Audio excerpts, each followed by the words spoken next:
So good day everyone. Here's our technical report in power plant. So for our reporter, I'm just Benedict M. Canedo and my co-reporter, Mr. Gerson C. Unat. So for power plants in the Philippines, so first in hydroelectric power plant. So in hydroelectric power plant that we choose is the Agua Grande Hydroelectric Power Plant. So it belongs in Region 1 at nakalocate siya sa Pagudpod, Ilocos Norte, Luzon, Philippines. So ang Agua Grande ay meron siyang turbine type na dalawang single jet turbo with a power of 919 kW per machine and may taas ang kanyang net head na mayroong 118 meters and for the flow of 628 is in the diameter of 21 feet. So for the speed of the machine, we have 900 RPM or the revolution per minute. And for the original installation of Agua Grande is on 1981. And for the status, it is a operational. And the commission date started on 1983. And the installed capacity of Agua Grande, so we have 4.5 megawatts. And the dependable capacity or the load carrying capacity of the power plant. So si Agua Grande ay mayroong 4.5 megawatts. And for the number of units, meron siyang dalawa. And for the operator and the owner of Agua Grande ay si Ilocos Norte Electric Cooperative Incorporation or the INEC. And for the owner type, it is a non-NPC IPP. And for the system type of the Agua Grande hydroelectric power plant is run-off the river type. Next is the wind power plant. So in wind power plant, we choose Bangoy Wind Farm. So it belongs into Region 1 and locate in Bangoy Bay, Ilocos Norte. And the status of the Bangoy is operational. And the commission date started on June 2005.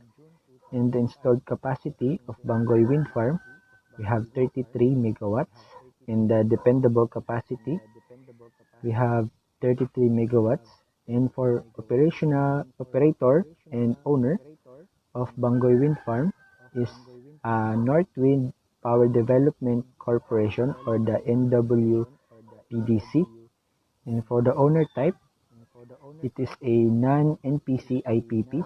And for the system type of the Bangoy Wind Farm is onshore wind turbine. So with the height of 170 meters or equivalent of 230 feet. Next is the solar power plant. So one of we choose is the Calatagan Solar Power Plant. So it belongs in Region 4A na nakalocate sa Calatagan, Batangas, and the status is operational. And the commission date start on March 2016. And the installed capacity, we have 63.3 megawatts. And the dependable capacity, we have 50.6 megawatts. And for operator and the owner of the Calatagan Solar Power Plant, so we have Solar Philippines Calatagan Corporation. And for the owner type is also a non-NPC IPP. And the system type ng Calatagan Solar Power Plant is on ground-mounted solar PVs. And we have a modules or yung kanilang ginagamit na or meron silang 200,000 Trina-Solar Tolmax TSM PC14. Next is the geothermal power plant. So we choose Macban Geothermal Power Plant. So it belongs in Region 4A at nakalocate siya sa Kalawan and Bay Laguna and Santo Tomas, Batangas border between Laguna and Batangas provinces. So the status of Macban Geothermal Power Plant, it is a operational, and the commissioning date start on April 1979, and the installed capacity of Macban is 234 megawatts, and the dependable capacity of Macban is 374.6 megawatts, and the number of units is meron silang 10, and for the operator and the owner of Macban Geothermal Power Plant, so the AP Renewable Incorporation or the APRI, and for the owner type, it is also a non-NPC IPP, and the system type, so we have a single flush, and for the auxiliary, they use a cooling water valve, tube cleaner, purchase of honing machine, and environment monitoring equipment. Next is in biomass power plant. So in biomass power plant, we choose Iloilo Biomass Power Plant. So it belongs into Region 6 and located in Pasay, Iloilo, Panay. And for the status, it is a operational, and for the commission date, it start on November 2010. And the installed capacity of Iloilo Biomass Power Plant is 15 megawatts, and the dependable capacity, we have 12 megawatts, and the number of units of the Iloilo Biomass Power Plant, so meron silang isang unit, and for the operator and the owner ng Iloilo Biomass Power Plant, so we have Central Azucarera de San Antonio Incorporation or the CASA, and for the owner type, also we have non-NPC IPP, and the system type ng Iloilo Biomass Power Plant is in bagasse-fired cogeneration plant. Next is the top 5 power plants in the world. So first in hydroelectric power plant. So here's are the top 5 or the largest hydroelectric power plant in the world. So first is the Three Gorges Dam. So it installed capacity of 22,500 megawatts, and it located into Sandoping, Yiling District, Hubei Province in central of China. And for the manufacturer, it's also the China Three Gorges Corporation or the CTGPC. And for the year of commissioning, so we start on 2003 to 2012, and for the start of the construction of the Three Gorges Dam is on December 14, 1994. Next is the Itaipu Dam.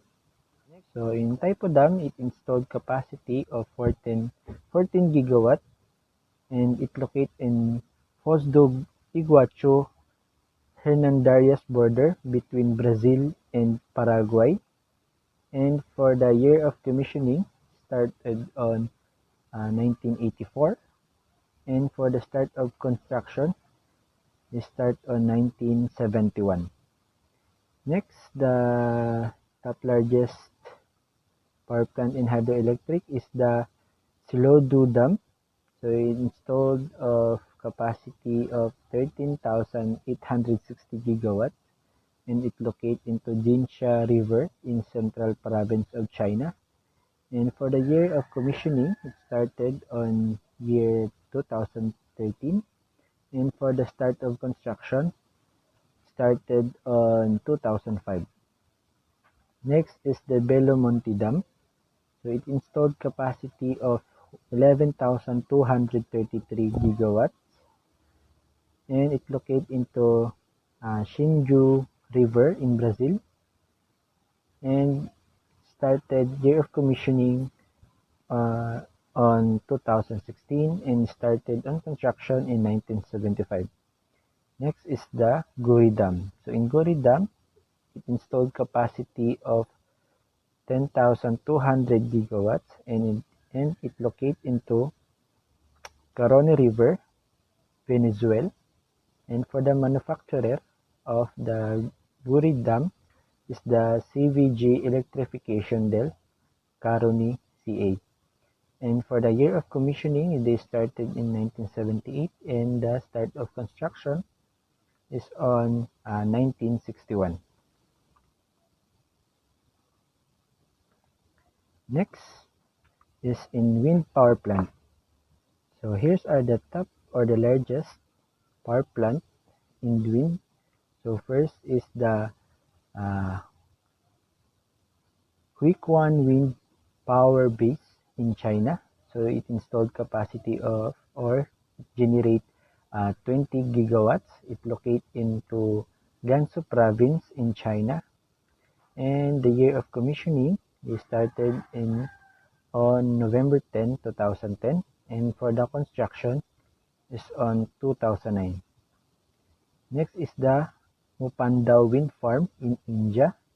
So it generates a 1,500 megawatts of clean energy, and it located in Mupandal, Aralvaimoji, Kanyakumari district in Tamil Nadu. And for the manufacturer is the Tamil Nadu Energy Development Agency. And for the year of commissioning, they started on 1986. And for the start of construction on year 2007. The Alta Wind Energy Center in US, so it generates 1,547 megawatts of clean energy, and it located into Tehachapi Pass, Kern County in California. And the year of commissioning started on year 2010, and the start of construction is also in the year of 2010. Next of the top largest in wind energy is the Jaisalmer Wind Park in India. So it generates 1,064 megawatts of clean energy, and it located into Jaisalmer district in Rajasthan, Western India. And for the manufacturer of a Jaisalmer Wind Park is the Suzlon Energy. And for the year of commissioning started on year 2001, and for the start of construction in the year of 2015. And the last of the top 5 largest in wind power plant is the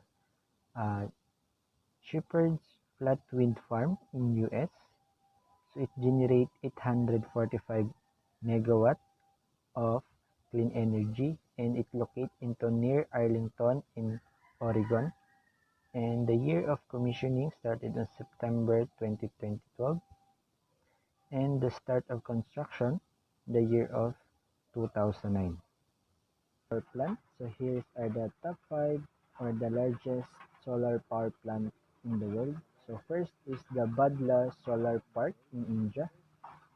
So with a total installed capacity of 2.25 gigawatts across the 14,000 hectares.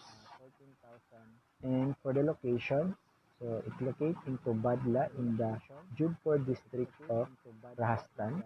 And the year of commissioning started on March 2020. And for the construction, they started in year 2015. Next is the Huanghe Hydropower Hainan Solar Park. So it's in China. Capacity with the total capacity or the plan of for this project to reach the capacity of 16 gigawatts, and it located into Xinghai, China. And for the manufacturer of this Huanghe Hydropower Hainan Solar Park is the Huanghe Hydropower Development. And for the year commissioning started on October 29, 2011, and the started construction is on August 20, 2009. Next is the Pavagada Solar Park in India. with installed capacity of 2,050 megawatts, and it located into Pavagada Taluk, Tamkor district of Karnataka. So for the manufacturer of Pagada Solar Park is the Karnataka Solar Park Development Corporation Limited, or the KSEDCL, and the National Thermal Power Corporation, or the NTPC. And for the year of commissioning, they started on March 2018, and the start of construction the year of October 2016. And for the another solar power plant is the Benbar Solar Park in Egypt, with the installed capacity of 1,650 megawatts, and it's located into Benban, Aswan Governorate. And for the manufacturer of Benban Solar Park is the New Renewable Energy Authority, or the NREA.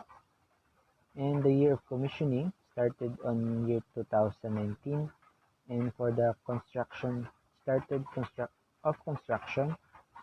on February to March 2018. Next is the last top 5 largest insular power plant is the Tingger Desert Solar Park in China. So installed capacity of 1,547 megawatts, and it located into Zhongwei, Ningxia, China 1. And for the manufacturer of China National Grid and Zhongwei Power Supply Company. And for the year of commissioning, it started in year 2017, and for the start of construction, started on year 2012. So here's our report. To continue our report, here's Mr. Gerson C. Unat to present. Thank you. So thank you, Jas, for the very informative report. So now we are going to the top 5 power plant in terms of geothermal power plant. So first is the geyser in US. So yung capacity niya and installed dependable is 900 megawatts. And then location in Sonoma and Lake Countries, United States. And the manufacturer is the Calpine Corporation. And auxiliaries is the Silicon Valley Power and USRG. And commissioned in September 1960. And started construction in 1950. And number 2 is the Larder Elo in Italy. So the capacity rated and installed dependable is 769 megawatts. Location at Tuscany, Italy, and manufactured by Italy company Enel Green Power EGP. And then year commissioned in 1913 and started construction in 1904. And then number 3 is the Cerro Prieto, Mexico. So with the capacity rated and installed dependable of the 720 megawatts and installed capacity of 820 megawatts. Located at South Mexicali, Baja, California, and manufactured by Comisión Federal de Electricidad. Then year commissioned in 1973. And then 4 is the Macban, Philippines. So the capacity rated installed and dependable is 458 megawatts. And located at Laguna and manufactured by Aboitiz Power. And commissioned year in 1979. And then the last in geothermal power plant is the Hellish Eyos, Iceland. So the capacity rated niya and installed and dependable is parehas 400 megawatts. Now we are proceed to the biomass power plant. So this is the top 5 in terms of the biomass power plant in the world. So first is the Iron Bridge. So yung capacity niya and installed dependable niya is 740 megawatts. And located in Sovereign George, UK. and manufactured by the UK Power and Gas Company in Lyon, and then commissioned in November 2015 and started construction in the year of 1962. And then number 2 is the Halmons-Kershaw or the Alhomanscraft. So capacity rated niya and installed dependable niya is 265 megawatts, located at Alholmen, Jakobastad, Finland, and manufactured by the new power station was designed by Metso and its boiler was manufactured by Keviner. So yung power station niya designed by Metso and yung boiler ay manufactured by Keviner. And then auxiliary is the Fairhorn-Jonaki, Rebon-Sanko-Oy, and Skellefteå Kraft, and commissioned year in 2002. And then starting construction in 1999. So third is the Tupila. So the capacity niya is 210 megawatts of electric energy, and for thermal power is 340 megawatts. And it is located in Tupila district of Oulu, Finland, and manufactured by Oulun Energia. And auxiliaries is the boiler was supplied by Tamperia, and Armstrong and turbines were supplied naman by Samek, LMZ, and Gans, and commissioned in 1997. So number 4 is the Polanic. So capacity rated niya and dependable is the same 205 megawatts. It's located at the Polanic, Poland. So manufactured by GDF Suez Energia Polska, and then commissioned in November 2012, and start of construction niya is in 2010. And then last for the biomass power plant is Kai Mijarvi for the 160 megawatts, and the location is Lahti, Finland. So as we can see here, all the power plant in terms of biomass power plants almost in Poland, are almost in Finland. So ibig sabihin halos lahat ng kanilang power plant ay sa biomass. So malaki yung mga planta nila in terms of biomass. And then yung manufacturer niya is the Lahti Energia. Auxiliary is Lahti Energia rin, and commissioned in 2012 and start in construction in 1982. And now we are going to the latest development and application in power plant. So A is the Andritz Hydro in the Philippines. So from the first delivery of equipment in 1930, so back in 1930, to the recently commissioned small hydro power plant at Katuwiran, so Andritz has been providing high-quality electromechanical equipment to the Philippines since the earliest day of national hydropower development. In 2009, when Andritz received some large rehabilitation orders for Ambuklao, Magat, and Pantabangan, an office was established in Manila para suportahan yung lumalagong market. Since then, Andritz has been providing technical services, training, and spare parts to existing plants, so as well as providing technical assistance for developing new ones. So in the last 5 years, yung Andritz has also received orders for small hydro projects. So in total, the company has installed or rehabilitated in more than 50 units in the Philippines or in our country, with a combined capacity of about 1,600 megawatts. And then next is the 150 megawatt Burgos wind farm.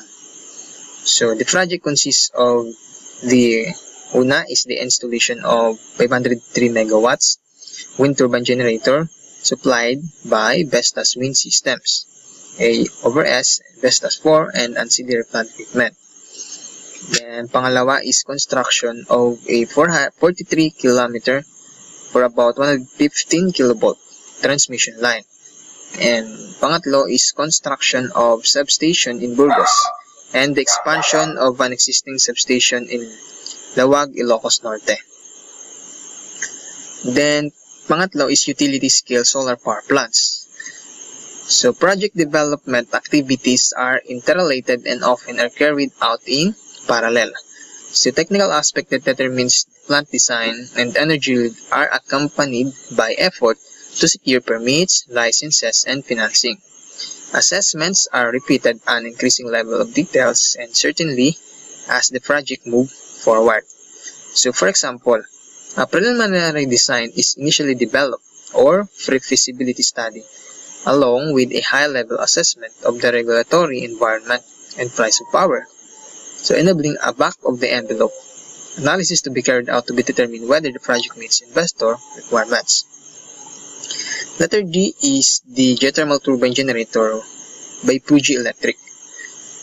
So Fuji Electric geothermal turbine generator, so meron siyang high efficiency and high quality. Have been highly rated because of stable yung operation niya. On the basis of geothermal technologies obtained from the operating experience of geothermal generation over 20 years. And the company has recently developed a new line of high relativity turbine generator, which is developed by Fuji Electric, incorporating more reinforced measured against geothermal conditions. And then last is the small-scale biomass spiralizer for farm irrigation. So na-develop siya by the Forest Product Research and Development or the FPRDI of the Department of Science and Technology or DOST. So the spiralizer system produces combustible gas and carbon from agroforestry waste. So nagpo-produce ito ng combustible gas and carbon na nanggagaling sa agroforestry waste. So example nito is yung rice hull, pili, peanut, and crushed coconut shells, cobs, coffee bean hull, and wood chips. So yung gas na ito ay ginagamit na fuel sa internal combustion to drive irrigation pumps. So nagsusupply din ito ng tubig na requirements of a 9.3 hectare sa loob ng 8 oras. And now we are going to reaction and summary. So according to our data collected, so we all know that the Philippines is located in the Pacific Ring of Fire. So due to this condition, so Philippines have a high geothermal potential. So in terms of electricity generation, almost 41.4% of the electricity demand is met by geothermal energy, 11.4% by hydro, and 0.1% only by wind, solar, and biofuel. So, napakababa. In terms of installed capacity for power generation naman, this is installed.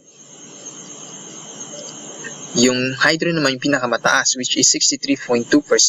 So, sa Pilipinas, yung pinakamarami nating nagbibigay ng supply, which is yung hydro or yung installed natin, the power plant.